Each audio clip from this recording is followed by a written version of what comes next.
Zámerom projektu Digitálna mágia pre lietavé dróny je zaviesť študentov a pedagógov do sveta programovateľných dronov. Budeme robiť sériu workshopov. Najprv spravíme pre pedagógov, potom spravíme samozrejme pre študentov.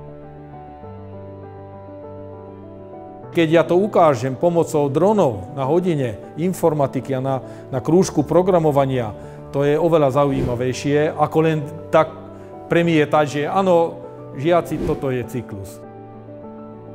A postupne som im pridal ťažšie a ťažšie úlohy a oni si ani neuvedomili, ale programovali. A bolo na nich vidieť radosť, záujem, aby si žiak rozvíjal a získaval nové znalosti, zručnosti v oblasti riešenia problémov a využitím nástrojov programovania.